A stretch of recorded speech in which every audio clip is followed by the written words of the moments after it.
ఎంతమంది కార్యకర్తలను తన్నుతున్నారు, కీళ్ళెర కొడుతున్నారు, ముఖం బగల కొడుతున్నారు, ఇంటికి వెళ్ళి కాళ్ళు పట్టించుకుంటున్నారు. ఎక్కడ స్పందించారు సార్? లేదు కదా. కాకపోతే మీరు మీ ఇష్టం అది.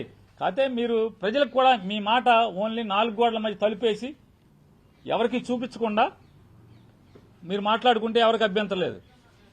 ప్రజలకు చూపిస్తున్నారు కదా, మీరు ప్రజలకు చూపిస్తున్నారు కదా మీరు మాటలన్నీ కూడా. మరి మన కళ్ళ ముందేమో, సమాజం కళ్ళ ముందేమో ఈ రకంగా జనసేన వాళ్ళకి మామూలుగా ఎన్ని బాధలు, ఎన్ని నిజంగా వాళ్ళ అపోజిషన్ జగన్ గారి గవర్నమెంట్లో కూడా జనసేన వాళ్ళకి బాధలు లేవు. ఈ బాధలు లేవు అసలు. కానీ ఇవాళ పగోడికి కూడా అవుతుంది. నిజంగా జనసేన కార్యకర్తలు పడుతున్నటువంటి బాధలు, వేధింపులు, మానసిక అసలు ఆ బాధ మామూలు బాధ కాదు. అది పగోడికి కూడా రాకూడదు.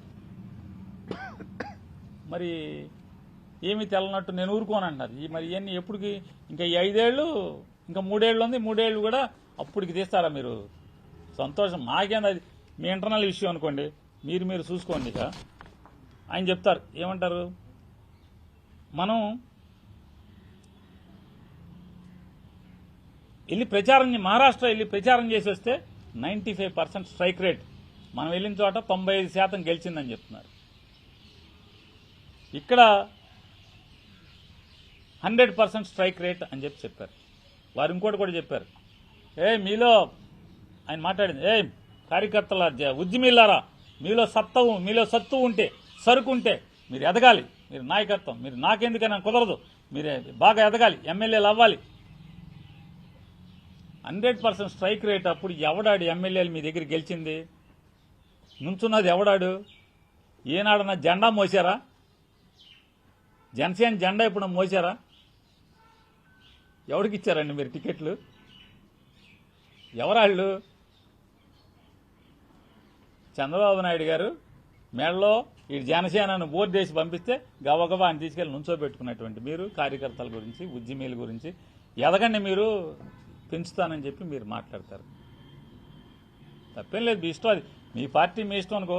అది మీరు దాన్ని బయటకు వదిలేరు కాబట్టి చూసిన ప్రజలుగా మాట్లాడతాం.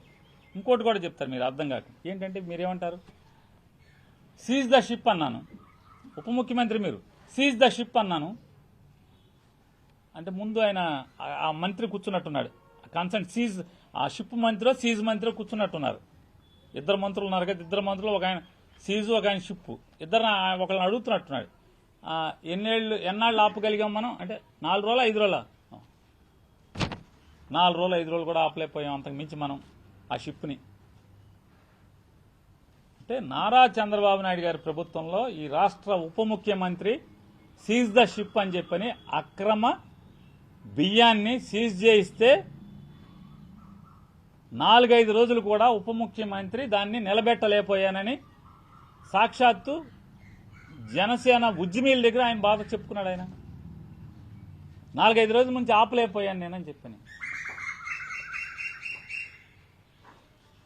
అంటే విచిత్రాలు చూడండి. ఆయన ఏం చెప్పారు 2019లో, అవ్వాయి చెప్పులు వేసుకుని అసెంబ్లీకి తీసుకెళ్తామే నా లక్ష్యం, నా జయం అన్నారు. ఈ అవ్వాయి చెప్పులు వాళ్ళందరూ ఏమైపోయారు? ఎక్కడున్నారు వాళ్ళందరూ? కనీసం ఉద్యమీల్లో ఒకడన్నా అవ్వాయి చెప్పుడు ఉన్నాడా సార్? మీ జన సైనికుడు అవ్వాయి చెప్పు జన సైనికుడు ఎవడన్నా ఒక్కడన్నా ఉద్యమీల్లో ఎవడన్నా ఉన్నాడా? సరే మీ ఇంటర్నల్ విషయం అనుకోండి, కాకపోతే మీరు మైకులు బయటికి చెప్పారు కాబట్టి విన్నాం కాబట్టి అడుగుతూ ఉంటాం, ఏం తప్పదు కదా. మీరు ఇంకో మాట మాట్లాడారు, నన్ను చెవులో జోరీగలాగా 24లో విడిగా పోటీ చేసి ఉండాల్సింది, 24లో విడిగా పోటీ చేసి ఉండాల్సింది. నాకు మెసేజ్లు పెడుతున్నారు, ఊళ్ళో పెళ్లి అయితే ఏదో పాపం నీ శ్రేయోభిలాషులు సార్, వాళ్ళు మీ శ్రేయోభిలాషులే కదా, మీకు మెసేజ్ పెట్టేది ఎవరు? మీరంటే పడిసచ్చేవాళ్ళు, మీ శ్రేయోభిలాషులు. వాళ్ళందరినీ ఊళ్ళో పెళ్లి అయితే ఎవడికో ఆడావిడని అంటారు వారిని. అంటే మిమ్మల్ని ప్రేమించే వాళ్ళని కూడా మీరు ఊళ్ళో పెళ్లి అయితే అదేదో కింద మీరు అంటున్నారు. సరే మీ ఇష్టం, మిమ్మల్ని ప్రేమించేవాళ్ళు మీ ఇష్టం, అంటారా, తంతారా, తిట్టుకుంటారా, మీ ఇష్టం, మీదనుకోండి. మళ్ళీ ఏం చెప్తారు మీరు మీ ఉద్యమీలకి? నేను జైలుకి వెళ్ళాను, నారా చంద్రబాబు నాయుడు గారు చూడంగానే జైలు నుంచి పలకరించి బయటికి రాగానే నాకు రోడ్డు కనపడింది. అప్పుడు దాకా బీజేపీని అడుగుతాను, నాకు రోడ్ మ్యాప్ ఇవ్వండి అని వాళ్ళు ఇవ్వలేకపోతున్నారు. నాకు జైల్లోంచి రాగానే రాజమండ్రి సెంట్రల్ జైలు తలుపు కాలు బయట పెట్టగానే ఎదురుగున్న రోడ్ మ్యాప్ కనపడింది. బయటకు వచ్చాను, మేము ముగ్గురం కలిసి పోటీ చేస్తున్నామని చెప్పాను. రాష్ట్రం అంతా అసలు అదిరిపోయింది, అది అని చెప్పారు.